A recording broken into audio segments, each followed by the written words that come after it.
empezamos en punto con su comunicación. Os cuento así a pelo, porque la verdad es que es una de estas experiencias que te pasan en la vida y que da gusto. Un día recibimos, tanto Inmaculada Oliver como yo, un correo de un señor australiano que dice que ha conocido EUBIM a través de Internet y que quiere venir a conocernos, a ver qué es lo que hacemos, cómo lo hacemos, y él a contarnos también qué hace y cómo lo hace. Nos quedamos las dos muy sorprendidas. Este es un congreso humilde que lleva mucho tiempo, afortunadamente, pero bueno, y le decimos, mire usted, le contestamos en inglés diciendo, yo creo que se ha equivocado, que somos EUBIM de Valencia, que no somos ni la European BIM Summit de Barcelona, no somos el EUBIM Task Group de la Unión Europea, en fin, que somos nosotras, que... Y él decía, no, por supuesto, sois vosotras, es a quien quiero ir a conocer. Y bueno, ahí ya, imaginaos, ¿no? Nos hacían las orejas palmas de, madre mía. Total, que nos envió también su currículum, su propuesta de cosas que quería hacer aquí y demás. Y claro, al leer su currículum, que ya os digo que nos podría haber ocupado esta media hora que llevamos, pues nos quedamos alucinadas. Él es austriaco, afincado en Australia, es profesor de la Universidad de Melbourne, en Victoria. Sí. Es que antes he dicho Alberta, que parece ser que está en Canadá y no en Australia, perdonadme mis conocimientos de geografía, pero vamos, en Alberta está colaborando con el gobierno de Alberta para... Victoria. Ay, de Victoria, ves tú como yo, se me ha metido a mí en la cabeza Alberta y tú terminarás en Alberta de un modo u otro. Bueno, pues con el gobierno de Victoria para la implantación, para la adopción de BIM por parte de la administración pública de allí. Es profesor, es arquitecto, doctor arquitecto, profesor en la Escuela de Arquitectura, y en concreto tu asignatura va sobre diseño digital, ¿no? Sí. Vale, luego dices tú el nombre de la asignatura exacto. Pero además, por ejemplo, ¿conocéis todos, os gusta el tenis? ¿El Open de Australia, lo conocéis? Bueno, pues el Open de Australia, uno de los 4 grandes slam que hay en el mundo del tenis, parece ser que está adoptando una estrategia y un proceso de implantación de BIM para la gestión de sus instalaciones, y según tengo entendido, Dominique es uno de los responsables, ¿no?, de esa gestión en la fase en la que se encuentra en estos momentos y próximas. Tiene escrito uno de esos libros que todos seguro que hemos leído, un handbook de estos sobre BIM, que, bueno, se llama así, ¿no? BIM Manager's Handbook, sí. Perfecto. Y junto con otros autores de Wiley, ¿cómo se pronuncia? ¿Wiley? Wiley, perdonad. Es una de Valencia, pues es lo que tiene. Y bueno, pues eso, aparte de todas estas cosas, él nos va a hablar ahora a todos de cómo desarrollar un currículum para la implantación de BIM en carreras universitarias relacionadas con el mundo de la construcción. Concretamente, me imagino que se centrará mucho en la arquitectura. En el tiempo que llevamos colaborando con él, que está aquí en Valencia, hemos descubierto cosas muy interesantes de la metodología, de la visión, de la estrategia que él está allí desarrollando, y que, bueno, pues con cierta admiración y con mucha envidia nos encantaría poder hacer aquí. Básicamente nos ha gustado, bueno, hemos llegado a la conclusión de que Dominique está haciendo allí lo que nosotros quisiéramos hacer aquí, pero es que además le pagan por hacerlo, que ya es un punto importante en estas cuestiones. Bueno, pues si os parece, le damos paso ya. Él se va a levantar, parece ser que está más cómodo moviéndose. Pues perfecto, yo me voy a sentar ahí también para no molestar. Y Dominique, cuando tú quieras, es tu tiempo. Muchísimas gracias por haber venido hasta Valencia. Y por favor, ilústranos. Gracias, Begoña. Thank you. Es difícil de cambiar en inglés después de hablar el castellano casi todo el día, toda la semana. But I have to do this, I have to speak English. Pero tengo que hablar inglés porque mis transparencias son todas en inglés y creo que será mucho más fácil para mí expresar mis puntos de vista en inglés de lo que sería en español. Pero después En las preguntas a las 8 podemos hablar en castellano sin problemas. Muchas gracias por invitarme. Esta es mi primera presentación importante aquí en Valencia, en EUBIM. Creo que es una gran conferencia, un gran congreso. Es un honor estar aquí. Es fantástico ver a tanta gente de España que viene aquí, del entorno académico y de la práctica profesional. Es muy importante unir a profesionales de la construcción y del mundo académico. Esto es algo que vamos a ver cada vez más. La reunión de gente del gobierno, de la academia y de la profesión. BIM empezó primero en el entorno académico y también en la práctica, y poco a poco el gobierno va a entrar en un papel más importante. ¿La velocidad para la traducción va bien? Sí, perfectamente. Voy a empezar con un pequeño resumen de lo que voy a hablar. El resumen de mi presentación será primero una breve introducción sobre mí mismo, lo que hago y por qué puede ser interesante hablar conmigo sobre este tema del BIM en la educación. No solamente cubro BIM y la educación, también soy consultor de la industria y el gobierno sobre ciertos temas sobre el BIM, cómo enseñar clases de diseño. También hago investigación sobre la integración del BIM y la gestión del ciclo de vida de los edificios. Hay muchas cosas que hago, pero el BIM en la educación es algo que me interesa mucho personalmente y es de lo que voy a hablar hoy. Ese será mi tema principal. Quiero explicar el contexto en el que nos vemos cuando hablamos del BIM en la educación. Voy a hablar de cómo han evolucionado las cosas en los últimos años. La parte clave en la que creo que puedo compartir mi experiencia con ustedes será una parte de la presentación en la que hablaré de mi experiencia con distintas clases en las que he impartido docencia, y voy a hablar muy brevemente de un programa que estoy intentando ayudar a desarrollar en una universidad de Australia. No es en mi universidad en la que trabajo, pero también soy consultor en otra universidad. Voy a hablar de este programa que estamos organizando y estamos reflexionando sobre cómo lo vamos a hacer. Y la parte central serán los ejemplos que voy a dar sobre cursos que enseño yo mismo o cursos que enseño en colaboración con colegas.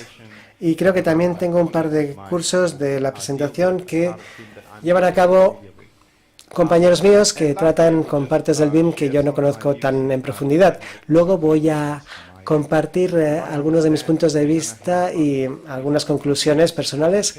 Tendremos unos 40-50 minutos de presentación. No hay una sesión de preguntas prevista después de mi presentación, pero sí que tendremos una sesión de preguntas y comentarios que durará 1 hora a las 8 de la tarde. Voy a hacer una breve introducción sobre lo que hago. Terminé mi doctorado hace unos 9 años. Trataba sobre el uso de tecnología de alta gama durante el ciclo de vida de la construcción, y dediqué 3 años en una empresa de ingenieros como arquitectos. ¿Alguien conoce la empresa Arup? Yo estaba allí durante 3 años y analicé cómo se intercambiaba la información entre ingenieros y arquitectos, cómo intercambiamos información entre los consultores y los contratistas, los constructores. Y después del doctorado empecé a trabajar para una empresa como director nacional de tecnología de diseño. Estaba dirigiendo a 300 personas y luego trabajé con Connect y estudié tecnología y liderazgo BIM y apoyo estratégico para la industria y el gobierno. Después he trabajado para la industria Bodies, que es el Instituto Nacional de Arquitectura de Australia. Yo era presidente nacional del grupo directivo de BIM.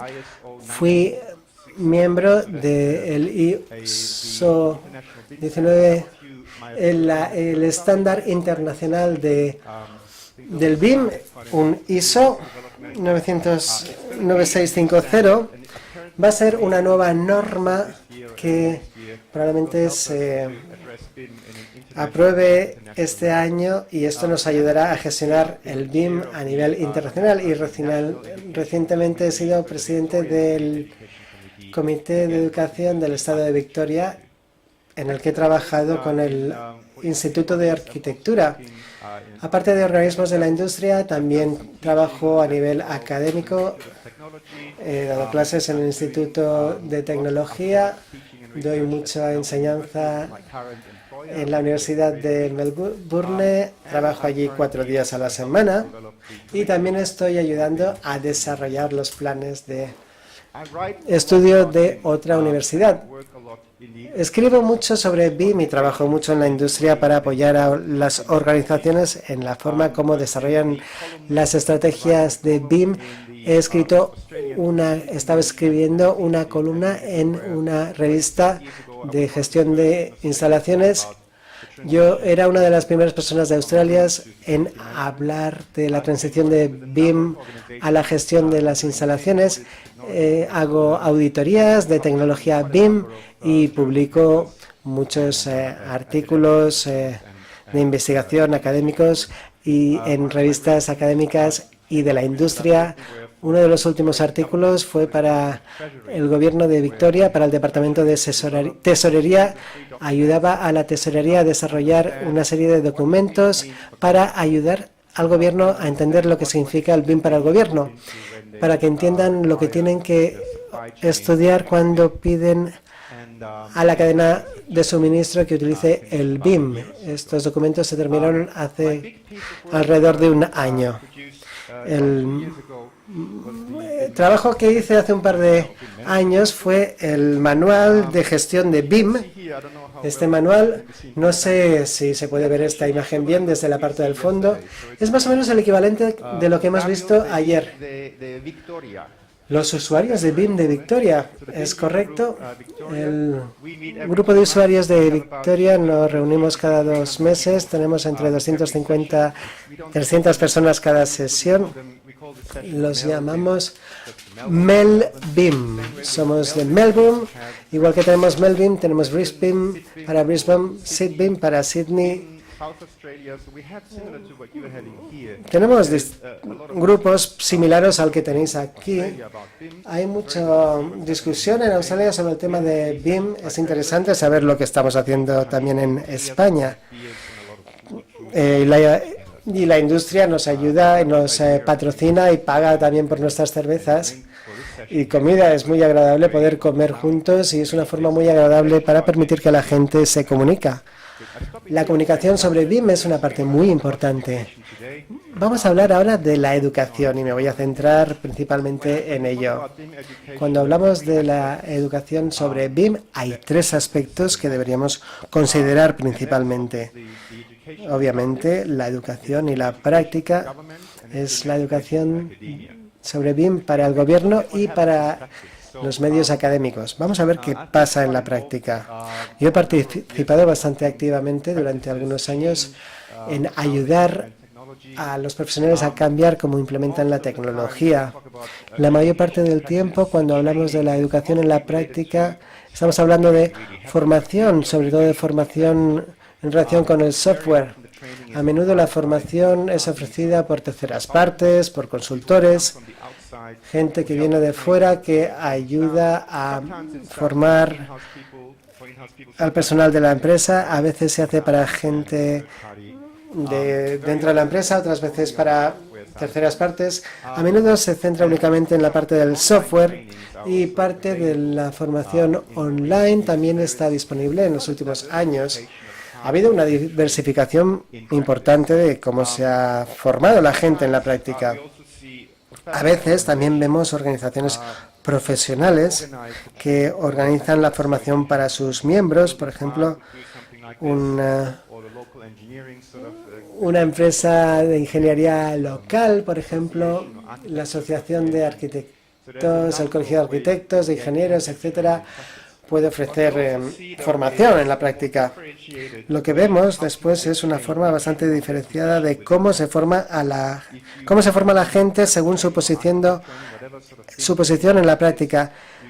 Si quieres dar formación de BIM en la práctica, puedes optar por la solución fácil de formar a alguien en el software, pero si eres líder de proyectos, normalmente no necesitarías mucha formación sobre el software. A lo mejor necesitas conocer parte de, bueno, cómo imprimir un plano, por ejemplo, pero no los detalles técnicos.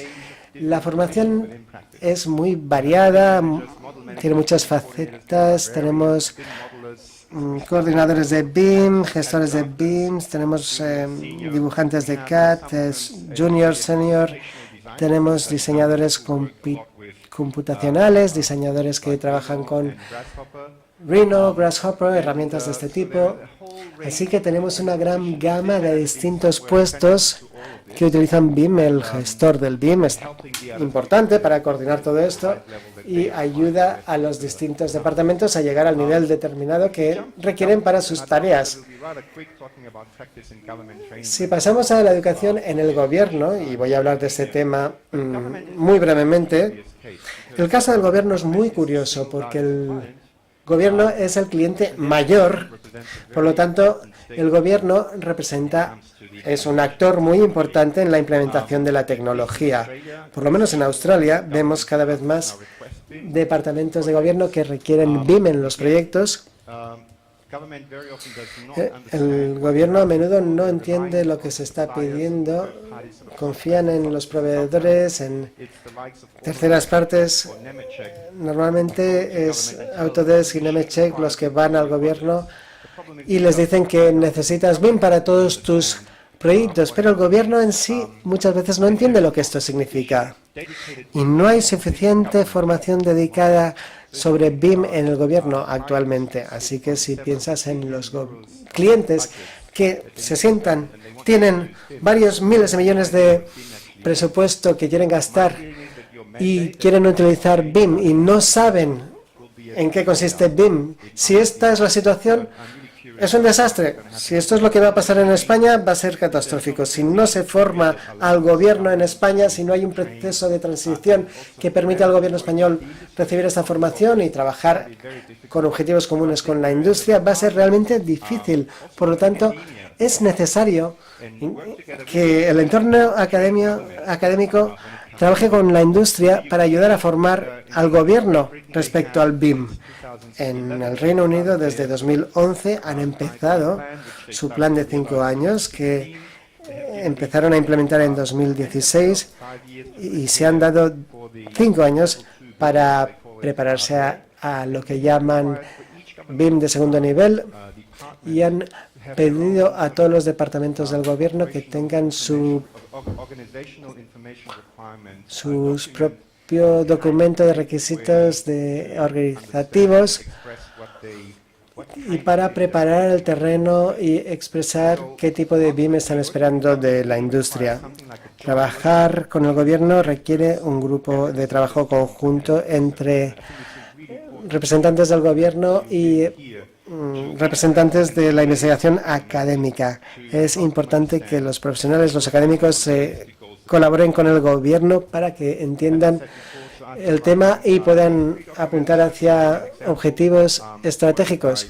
Voy a mostrar aquí un ejemplo de lo que he escrito, de cómo se tiene que formar al gobierno. Hay que dar una información básica sobre el BIM, en qué tipo de proyectos podrían implementar BIM y qué nivel de BIM sería adecuado para cada tipo de proyecto. Y también he estado trabajando con ellos y con sus gestores de proyectos sobre cómo implementar el BIM. Vamos a dejar esto a un lado. Quería simplemente contextualizar de lo que voy a hablar, que es el BIM en la educación. Cómo integramos en los planes de estudio el BIM. En esta imagen vemos a gente en una estación de tren japonesa que intenta entrar en el vagón y vemos a la gente siendo empujada para que quepa en el vagón de tren. He elegido esta foto porque todos los que están en la educación, por favor, levanten las manos si están dando clase de tecnología en un contexto de universidad. Los que no están dando clase en la universidad, ¿por qué están ustedes en esta sesión? ¿Por qué les interesa la enseñanza? Sí.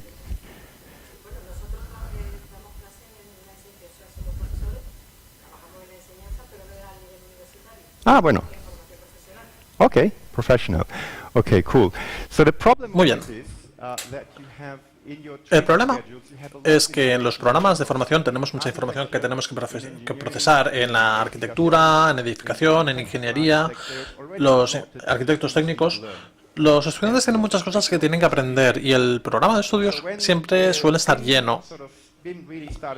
Cuando BIM cada vez empezó a cobrar más importancia, hace 5 o 6 años, muchas instituciones educativas se planteaban cómo podemos cargar aún más nuestra carga educativa, porque ya está bastante llena, no podemos meter más información aún. ¿Dónde podemos meter el BIM? Y esta es una pregunta muy interesante porque hay muchas estrategias sobre cómo ayudar a introducir BIM en un contexto educativo. La investigación realizada en 2012 llevó a este artículo sobre exploraciones en la integración curricular. La autora dijo lo siguiente, que había 3 puntos que se tenían que hablar de la integración. Los estudiantes tendrían que aprender que el BIM no es una tecnología separada de los estudios de diseño y otros cursos de sistemas de entorno y estructuras, sino que se puede integrar con otras actividades de apoyo al diseño. Aquí la idea es no intentar enseñar BIM como una asignatura separada, sino combinarla con asignaturas existentes. Otra cuestión que intenta mencionar es la interoperabilidad, la capacidad de BIM para funcionar con herramientas analíticas y de representación para ofrecer a los estudiantes y a los arquitectos una gran oportunidad para reforzar sus capacidades de diseño. Es decir, con BIM uno puede reforzar las capacidades de diseño, puede acelerar y mejorar sus análisis y procesos. Todos estos que muchas veces se hacen en un entorno de ingeniería. Se trabaja con herramientas en diferentes ámbitos y aumenta, como digo, la interoperabilidad en nuestro trabajo. Y por último, y esto tiene que ver con las 2 anteriores también, las herramientas BIM aumentan significativamente las oportunidades de cooperación interdisciplinar y permite que haya un proceso de diseño plenamente integrado y una mejor relación de trabajo. Todos los participantes pueden o tienen que ofrecer más al resto, porque ahora tenemos la oportunidad de conectar de forma mucho más íntima la información y los procesos de trabajo de una forma mucho más cercana. Este trabajo se redactó hace 6 años y creo que sigue ajustando bastante bien a lo que vemos hoy. Quizá está muy centrado en una perspectiva de ingeniería y arquitectónica, porque ahora vemos a más gente de construcción en los espacios BIM, también más gestión de instalaciones. Ahora hablamos de BIM para ingenieros y arquitectos, pero también para los subcontratistas, para los fabricantes, para los gestores de instalaciones, para los clientes. Pero estos 3 puntos siguen cumpliéndose. Otra persona que escribió sobre el BIM en el mundo académico es Peggy Beamer, que llevó a cabo observaciones muy interesantes. Son de hace 8 años, pero estas 2 observaciones yo creo que siguen siendo muy válidas. La primera, que BIM amenaza todas las jerarquías que hemos establecido en el mundo académico entre las divisiones que hemos realizado, entre las disciplinas, entre la primacía del estudio y la naturaleza secundaria de los otros cursos, así como en nuestro concepto del diseño. Esta es una observación muy buena. Muchas de las diapositivas que voy a mostrar con los ejemplos de cómo enseñamos BIM y cómo lo hemos integrado en nuestro plan de estudios refleja justamente lo que señala aquí Peggy. Por supuesto, en el último siglo y medio, hemos creado nuestros silos, sobre todo en el mundo académico, pero también en la práctica. Porque, aunque somos disciplinas que trabajamos juntas en el mismo proyecto, la forma en que se nos educa, se nos forma, es muy separada. Y con BIM, en cierto modo, uno se da cuenta de que es posible mucha más transparencia. Y se está cuestionando la enseñanza. Muchas veces con los cursos que impartimos vemos que podemos combinar una clase para arquitectos y para ingenieros. Podemos combinar una clase para gestores de construcción con estudiantes de arquitectura. Otra observación que hizo a cabo Peggy es que no es solamente una cuestión de decidir si el BIM como es una herramienta de software o un método de organización profesional o una forma de práctica de diseño. Todos estos conceptos se pueden ajustar en un plan de estudios de BIM. La forma en que hemos enseñado la arquitectura, la ingeniería, la construcción en el pasado se está cuestionando por las oportunidades que tenemos ahora gracias a BIM. Esto quiere decir que tenemos una oportunidad con BIM de reconsiderar cómo combinamos o cómo componemos nuestros planes de estudio, cómo podemos buscar una forma de educar a los profesionales del diseño y la construcción en el futuro. Estas son observaciones muy interesantes que realizó Peggy. Al hablar de BIM, y no solamente en la educación o en la práctica, normalmente menciono 4 consideraciones básicas. La primera tiene que ver con la tecnología. Siempre es la más evidente.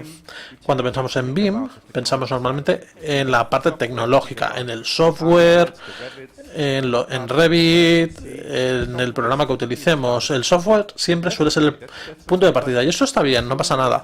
Pero cuando pensamos en la tecnología y en las oportunidades que observamos gracias a BIM, también nos damos cuenta de que esto hace que cambiemos la forma en que colaboramos y que llevamos a cabo nuestro trabajo en equipo.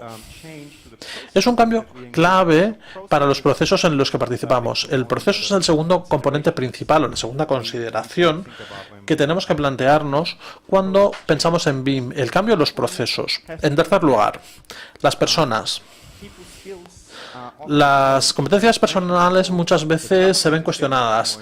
Como decía antes, los gobiernos cada vez participan más, pero a veces los operadores dentro de los gobiernos no saben muy bien qué es BIM y seguimos teniendo estos silos operativos que prevalecen sobre la industria de la construcción. Tenemos que entender cómo podemos superar algunos de los obstáculos, cómo a través de la educación podemos influir en las competencias de las personas, podemos superar la resistencia a los cambios, que es algo que vemos muchas veces en las organizaciones a la hora de aplicar BIM. Y hay un cuarto aspecto. Y hemos estado hablando hasta hace 5 o 6 años, este sería uno de los principales puntos. Estos serían los principales puntos, pero uno que cada vez cobra más fuerza en la industria y también para nosotros en el mundo académico son las políticas. Hay cada vez más marcos regulatorios que tienen en cuenta el BIM. Hay cada vez más directrices, normas, intervenciones gubernamentales. Por ejemplo, en España, en el mandato de 2018, hace 5 años, yo no creo que nadie se lo planteara en España, en el gobierno. Hace 2 o 3 años, creo que lo escuché por primera vez. En Australia empezamos a hacer la ola. En España van a introducir el BIM. Nos animó bastante. Nosotros, la verdad es que llevamos 3 años esperando en Australia, pero bueno. En cualquier caso, la política es un aspecto muy importante que tenemos que tener en cuenta cuando pensamos en BIM. Si vemos algunos de estos puntos y las tecnologías que hemos enviado, con la tecnología y la educación prácticamente siempre se va a centrar en la tecnología. Estas son algunas imágenes de Internet con cursos de formación de BIM y prácticamente el 80% son siempre Revit y cursos de software. Algunos son en español, como podéis ver, o hay otros cursos de Australia. Es una mezcla, pero suele ser más o menos lo mismo. Se centran mucho en formar en el uso del software. Una observación muy importante, y es uno de los mensajes clave de la presentación de hoy, es el siguiente. La forma en que aprendemos hoy es muy diferente a cómo aprendíamos hace 20 años. Cuando yo era estudiante, esa era la Biblia para mí.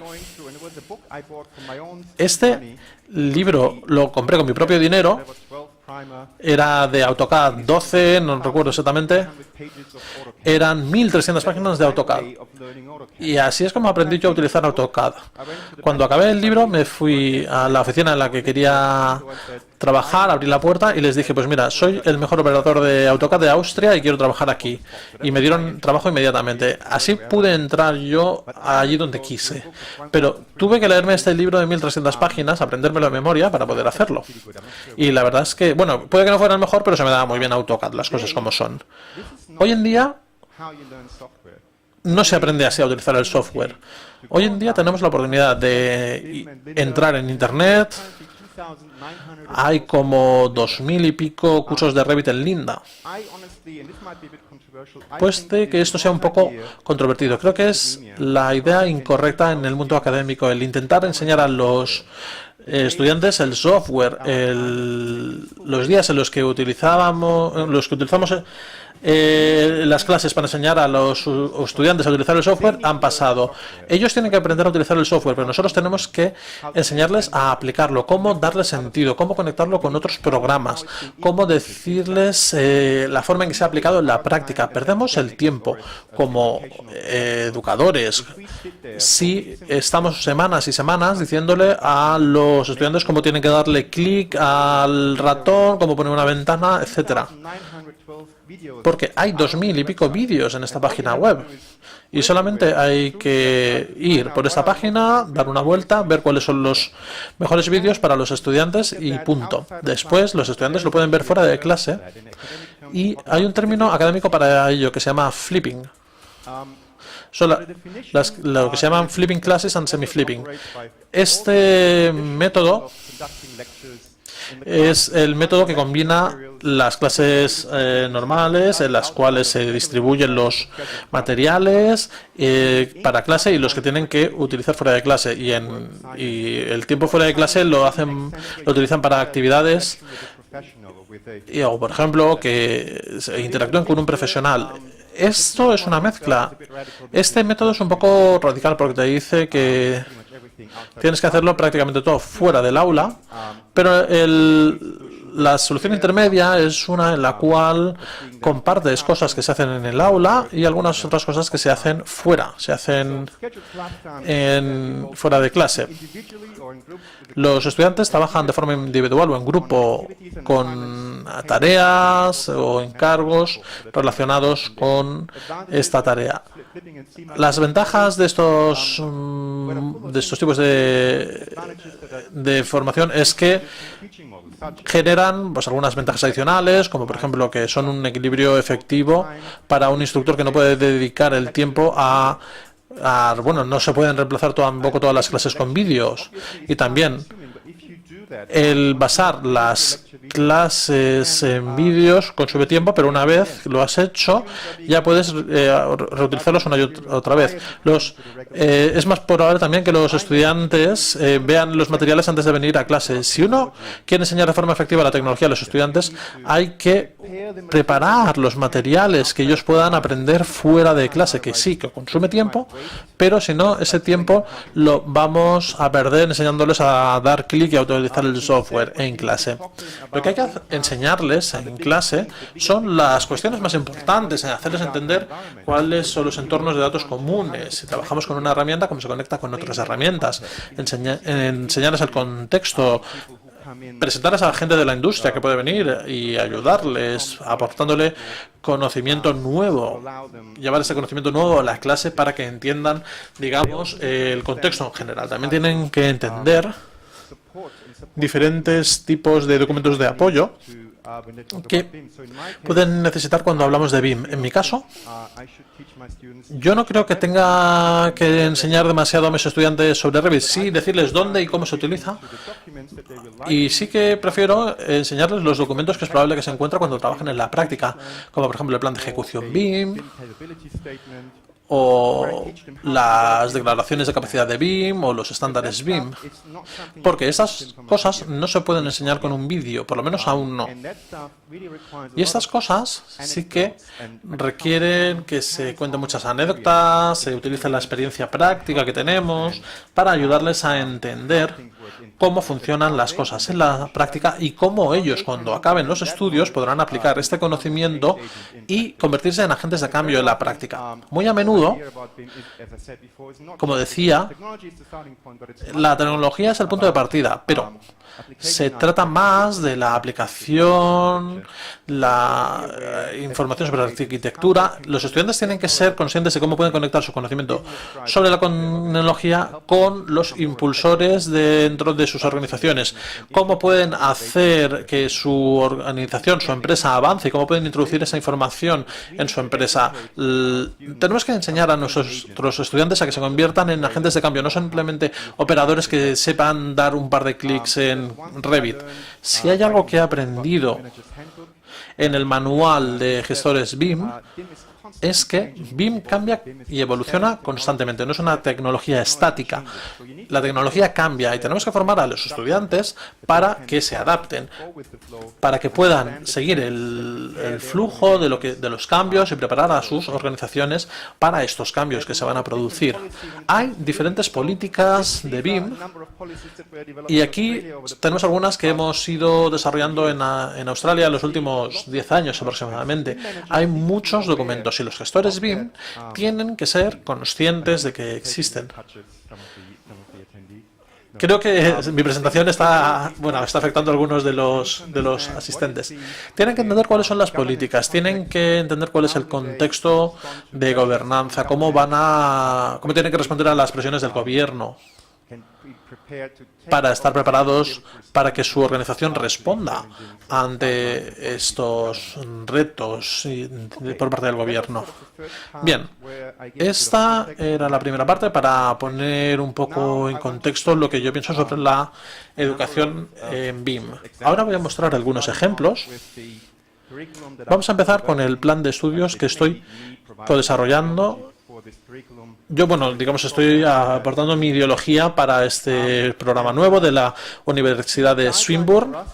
Las directrices clave para nosotros fueron las siguientes. En primer lugar, hay un mercado creciente para programas exclusivos de BIM con una cualificación vocacional muy fuerte.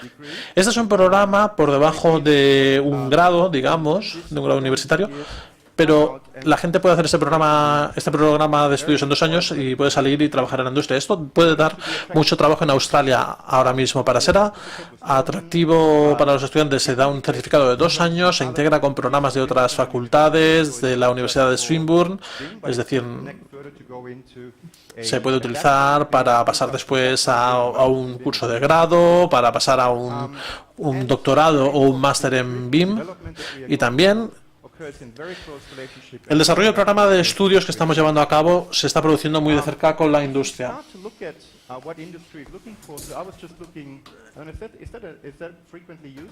No sé si se utiliza InfoJobs mucho en España, pero he echado un vistazo para ver lo que se busca. Ahora mismo hay 85 ofertas de trabajo de BIM encontradas. El 85 no está mal, pero cada vez va a haber más trabajos que se basen en BIM. Lo que vemos aquí en España es también algo que observamos en Australia. Hay muchos requisitos, se pide a mucha gente que trabaje en BIM en la industria. Las expectativas del mercado, ¿qué era lo que buscaba el mercado hace 5 años cuando querían profesionales jóvenes, querían gente que hiciera CAD, visualización 3D, scripting, modelado BIM? Pues sí. También querían saber algo sobre coordinación BIM, desarrollo de contenidos BIM y también gestión BIM. Si vemos lo que estaba haciendo la gente, si volviéramos a hacer el estudio hoy en día, el BIM cada vez tiene más fuerza, pero el punto de partida, sin duda, tendría que ser que los graduados estén listos para hacer modelado BIM, sin duda. Pero no sé si el modelado BIM es suficiente. Este mismo estudio planteó qué cambios en el plan de estudio se alinearían mejor con los requisitos de la práctica. El más valioso era la coordinación interdisciplinaria, es decir, que la gente pudiera intercambiar su trabajo con el trabajo de otros y coordinarse. El modelado BIM también estaba muy arriba, la gestión de información también. Es decir, los estudiantes tienen que saber utilizar mejor los datos y la información y la gestión de datos también. El diseño paramétrico, etcétera. Pero ya no tenían tan importante. Pero los tres más importantes, la coordinación interdisciplinar, el modelado BIM y la gestión de información, era el resultado fundamental de este estudio. El problema de BIM es el siguiente. Si vemos, digamos, la línea temporal, su historia es que ha cambiado mucho desde las primeras herramientas que surgieron en los años 70, como Rookups. Cada 2-3 años, en la historia de BIM, vemos cómo se ha ido ampliando su punto de atención. Aquí vemos algunos ejemplos. Cada vez pasamos más de diseño arquitectónico a coordinación de ingeniería. Empezamos a ver ejemplos de modelos estructurales en 2005-2006, modelos mecánicos más adelante, en 2006-2007, a escala de consultoría. Después empezamos a ver más los modelos de subcontratas en 2010, Field BIM y coordinación LOD 400. Bueno, podríamos hablar también del Heritage BIM, la integración con datos GIS, y van a venir más cosas. El BIM ha ido cambiando constantemente. Si queremos preparar a nuestros estudiantes para que estén listos para el mercado, tenemos que tener en cuenta que BIM no es algo estático, está evolucionando constantemente. Si queremos graduados que estén listos para tomar un trabajo al día siguiente, ya hemos fracasado. No podemos preparar a los estudiantes para el mercado existente porque el mercado cambia constantemente. Tenemos que conseguir que sean flexibles. Muchos de los trabajos en la construcción y en diseño existen actualmente, bueno, quizás no tanto en diseño, pero sí en construcción. Todo esto se va a ver reemplazado por la inteligencia artificial y otros sistemas robóticos y por ordenador. Tenemos que tener cuidado con cómo formamos a nuestros futuros graduados. ¿Cómo decidimos nosotros plantear el programa? Tenemos 4 semestres y al final del programa nos dimos cuenta de que tenemos una configuración similar para cada semestre, con temas más generales que se centran en la gestión de la información como punto principal. Después tenemos unas cuestiones tecnológicas bastante generales, donde los estudiantes entran en contacto con diferentes softwares, tecnologías, hardware, etcétera. La tercera unidad es sobre modelado, entender cómo modelar. Y después, cada semestre tenemos un estudio de caso. Yo no sé cómo es vuestro programa, pero nosotros lo estamos haciendo en los 4 semestres.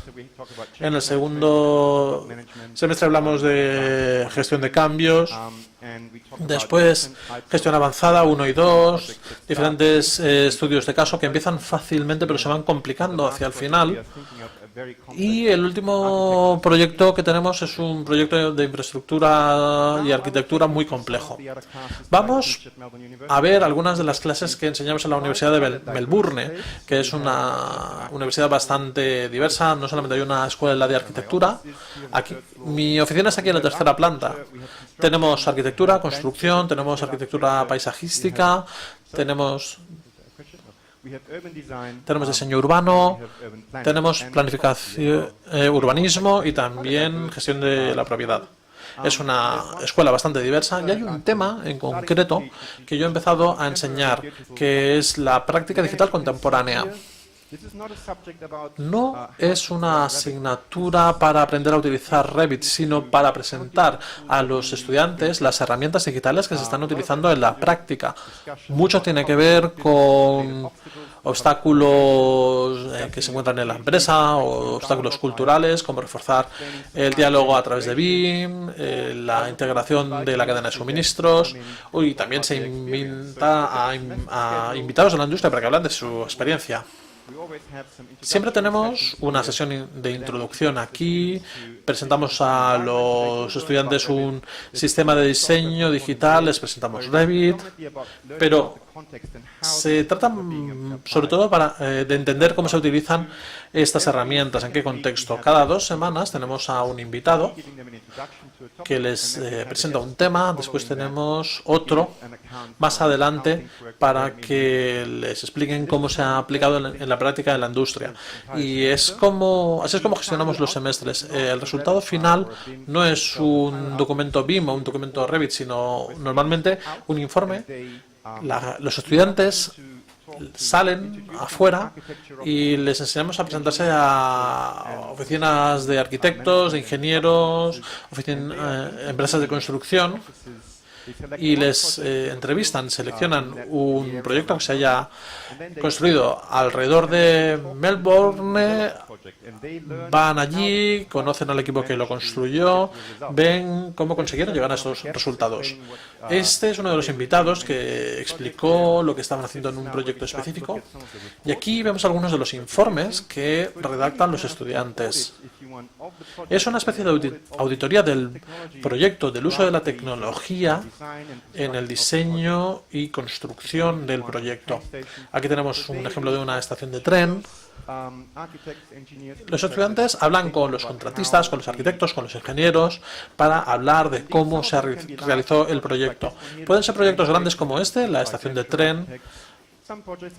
Y hay, por ejemplo, esta es una casa unifamiliar con elementos bastante complejos en el edificio, pero el arquitecto quería utilizar herramientas inteligentes como Revit y CATIA, pero bueno, CATIA creo que no es una herramienta tan inteligente.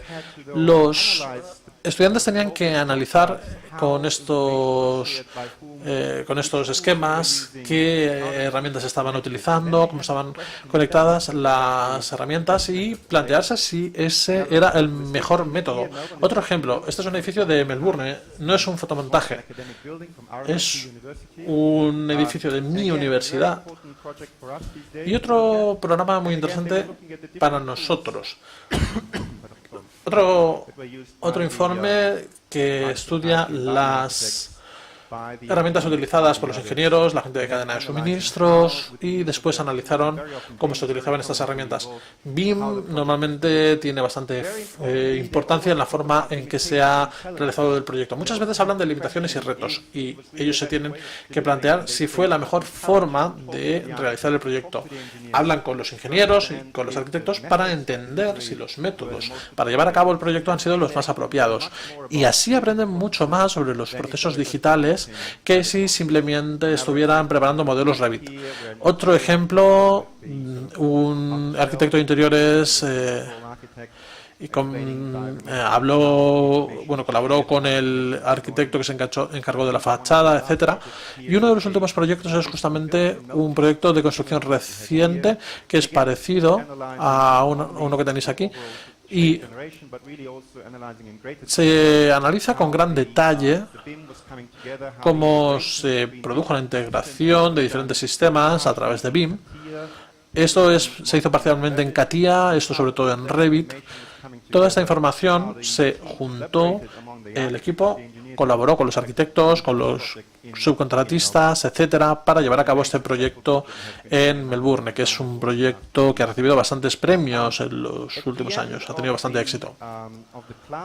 Al final de la clase, lo que tenemos cada año, y esta seguramente es la parte más importante de la clase, tenemos un panel combinado de expertos de la industria. En este caso tenemos a una subcontratista que era la responsable de un determinado hospital, un ingeniero, arquitecto, un experto de BIM y un representante del gobierno. Yo he trabajado con todos ellos, así que para mí fue fácil invitarles a clase, y allí hablamos de algunos de los problemas a los que ellos se han enfrentado a la hora de realizar los proyectos. Es un debate muy importante para entender cómo se han llevado a cabo estos proyectos. Aquí hay una parte de formación en BIM, pero la idea no es centrarnos en el software o en Revit, sino Lo importante es que entiendan cómo se lleva a cabo un proyecto, qué papel desempeña la industria y cómo funciona la industria. Voy a hablar, creo que me quedan 3 o 4 ejemplos más, que voy a mencionar brevemente para que entendáis qué hacemos en estas asignaturas. Tenemos aquí ICT en construcción. Las TIC en la construcción, no sé si lo podéis leer, pero aquí hablamos mucho de cómo opera la industria, la historia de las TIC en la industria, la colaboración en la nube, por ejemplo, el uso de las TIC por parte de los clientes, consultores, contratistas, fabricantes, gestores de instalaciones. Los estudiantes estudian el ciclo de vida y los diferentes usuarios que emplean la tecnología. Además, aquí también hay otro componente en la clase. Este es un ejemplo de un informe en el que un estudiante analiza cómo se llevó a cabo, se combinó un proyecto. Queremos dar a los estudiantes un apoyo adicional para el aprendizaje del software y por eso, como parte de la asignatura, también incluimos un tutorial de 6 semanas para el uso de Navisworks, combinando ambos, como podéis ver aquí, con el programa de construcción también. Esto tenía un modelo mecánico, de arquitectura, etcétera, y tenían que combinarlos los tres para asegurarse de que estaban correctamente posicionados. Pero el reto clave era conectar e importar el programa Gantt, asociar el modelo a la programación de actividades, hacer simulaciones, etcétera. Y todo esto se hizo en 5 semanas. Estos son algunos de los pasos que tomaron los estudiantes. No tenían que diseñar esto, pero tenían que determinar cuál era la mejor forma de construirlo, teniendo en cuenta los procesos que tenían que realizar y el tiempo que tenían. Producieron una serie de vídeos. Esta es la tutora que vino a enseñar esto. Ella venía de la industria y esto era su trabajo diario. Era muy apasionada y le encantó introducir este tema y dedicó 6 semanas a esto y entró todas las semanas y no pidió ninguna ayuda. Estaba muy interesada en hacerlo ella sola. Aquí podemos ver el vídeo, el resultado final de esta parte del trabajo. Había un componente que trataba principalmente sobre la producción de un informe. Había un segundo componente que trataba sobre cómo secuenciar los procesos de construcción, etcétera, y cómo podemos hacer esto mediante el programa Navisworks. Siguiente ejemplo, muy brevemente, un tema que enseñamos en arquitectura, ingeniería, construcción y derecho. Esto está dirigido por los colegas de ingeniería y lo que hacemos aquí es que explicamos la base del BIM en la arquitectura y la ingeniería. Hay una parte teórica y luego hay una de aplicación práctica. Hay un encargo de trabajo en grupo como parte de la asignatura en la que tenemos clases de representantes de ingeniería, arquitectura, construcción y derecho.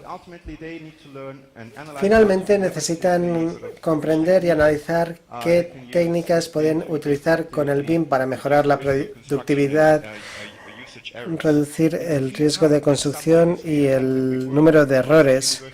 Trabajamos en la universidad con distintos departamentos para impartir esta asignatura. Es una asignatura muy grande. Tenemos unos 300 estudiantes que asisten a esta asignatura todos los años. Este es el desglose más detallado que tenemos. Aquí tenemos mi nombre en la colaboración y el diseño. Tenemos unas clases estructuradas con clases magistrales, luego hay talleres en las que los estudiantes trabajan en grupos interdisciplinariamente coordinando información. Aquí tenemos otro ejemplo, no es una asignatura que yo enseñe, lo enseña un colega mío es una asignatura de estimación de costes. Utiliza BIM para la estimación de costes y el punto culminante cada año es la invitación de estudiantes de otras universidades que pasan una semana en Melbourne, en la que se reúnen en una serie de reuniones y charlas.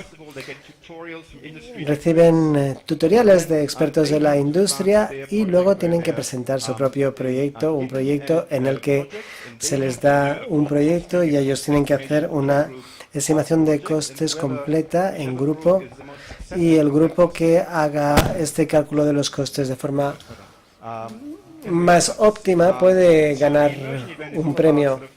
Este evento de inmersión es para mejorar la comprensión de conceptos de 4D, 3D y otros conceptos de BIM por parte de los estudiantes, la aplicación de estos conceptos, mejorar las oportunidades de aprendizaje de los estudiantes y mejorar también las relaciones entre las universidades. Había 4 universidades trabajando juntas, la de Singapur, Dike y la Universidad de los Andes en Colombia, muy internacional. También ayuda a reforzar el diálogo entre las universidades. Tal vez podamos hacer una colaboración entre la Universidad de Valencia y la de Melbourne un año de estos. El último ejemplo trata sobre un tema muy sensible. ¿Cuántos de ustedes son de la Facultad de Arquitectura? 6. ¿Alguna pregunta, algún comentario que quieran hacer?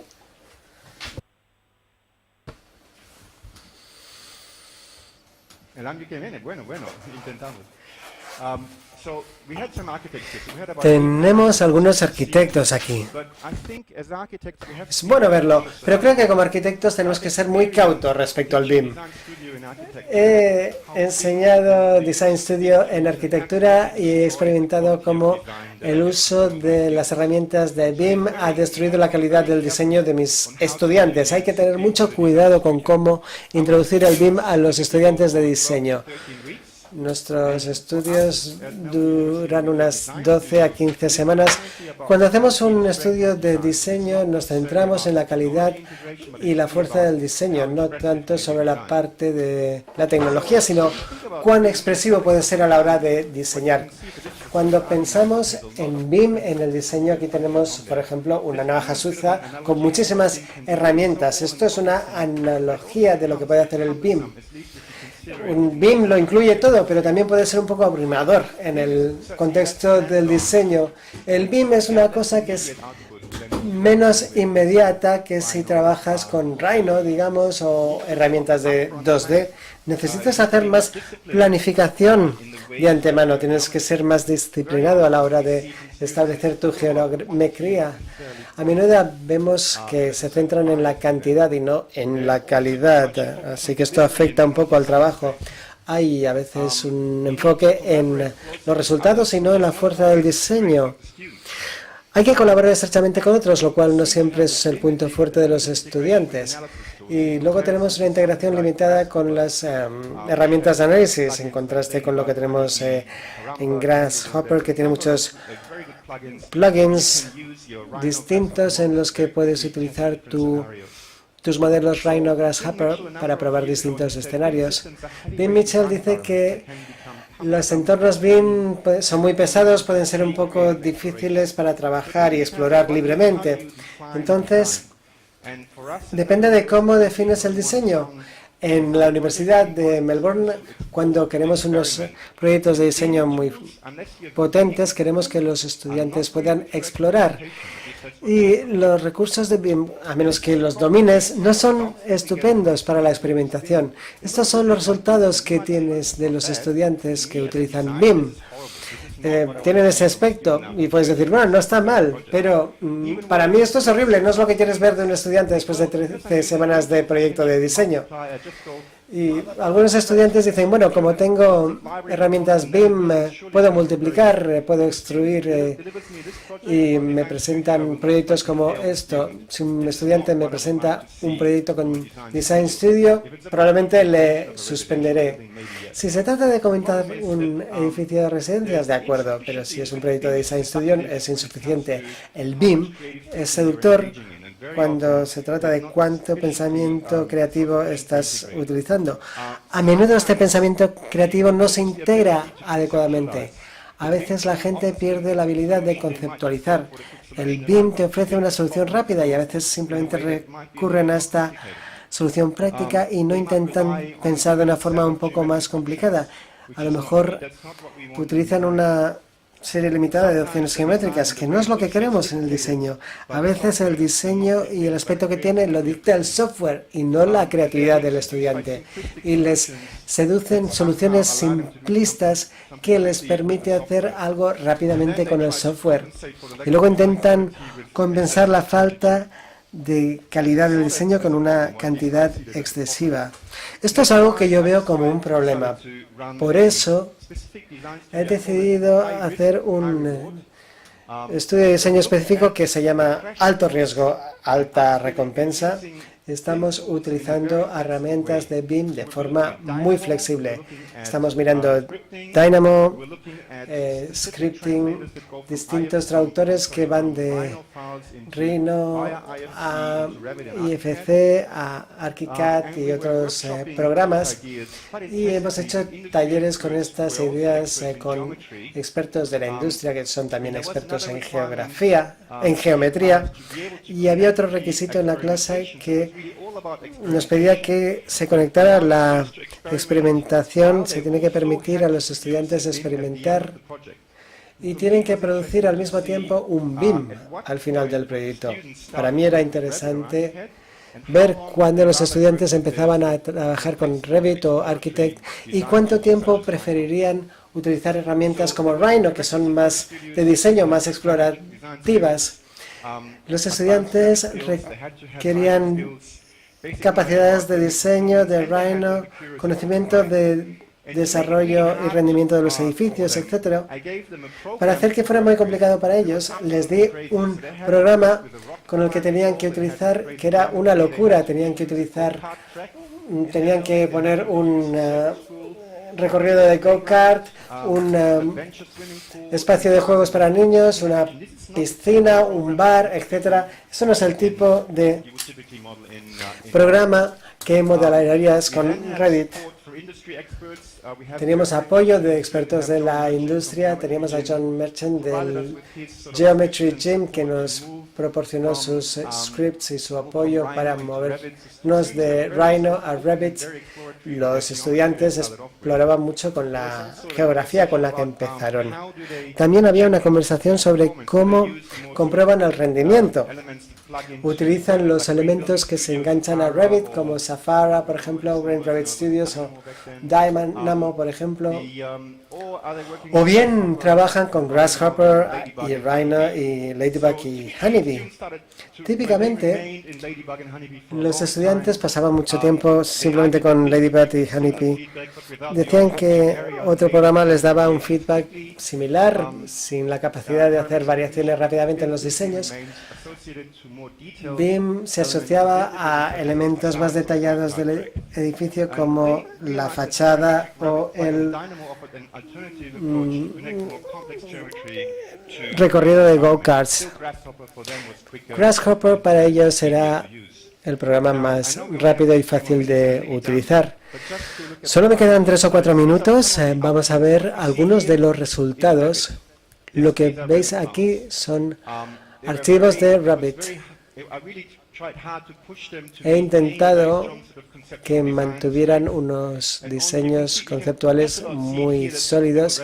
Aquí tenemos una presentación típica de Revit y aprendieron cómo integrar geometría compleja y cómo pasar de Rhino a Revit esta geometría y cómo utilizar Ladybug para probar los rendimientos. Primero esto se hizo en Rhino y luego se tradujo a Revit y vemos que es un archivo de Revit. Tenían que poder evaluar el enfoque más adecuado, tenían que hacer muchas pruebas para saber cuál era la mejor herramienta para hacer lo que querían hacer, para desarrollar un buen juicio de cómo hacer las cosas más rápidamente. Al final, Ladybug y Honeybee lo utilizaron por todos hasta la semana 8 o 9 y luego pasaban al Rabbit o a otros programas. Aquí tenemos un ejemplo de cómo los estudiantes combinaban distintas herramientas, incluyendo Dynamo, Rabbit, Rhino y otras.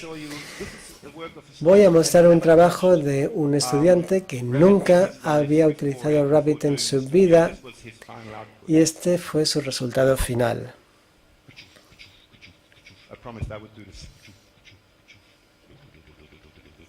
Este es el ruido que hará. Esto está sucediendo todo en Rabbit. Y me sorprendió cómo desarrolló en tan poco tiempo las habilidades para trabajar paramétricamente, utilizar el Rabbit de la mejor forma posible y cómo logró producir, creo, un proyecto muy interesante. Creo que no vamos a poder ver el recorrido de los cards, pero este es el resultado de un estudiante que nunca antes había utilizado Rabbit.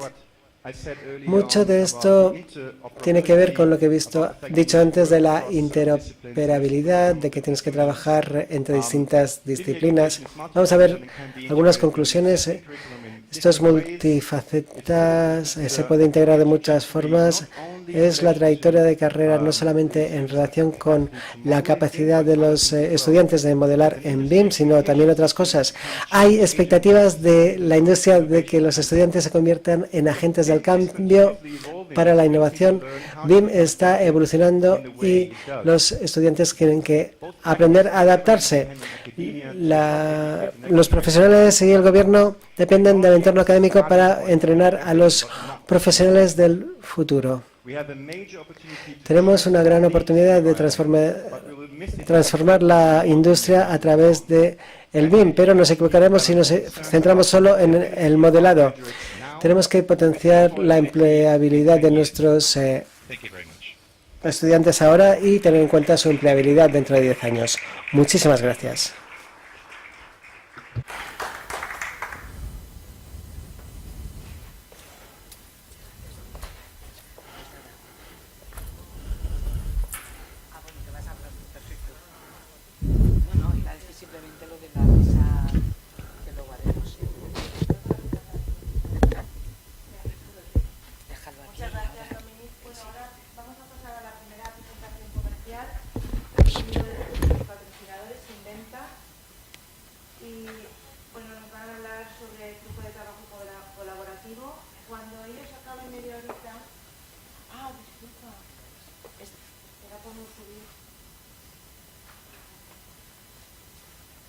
Sí, mejor. Vale.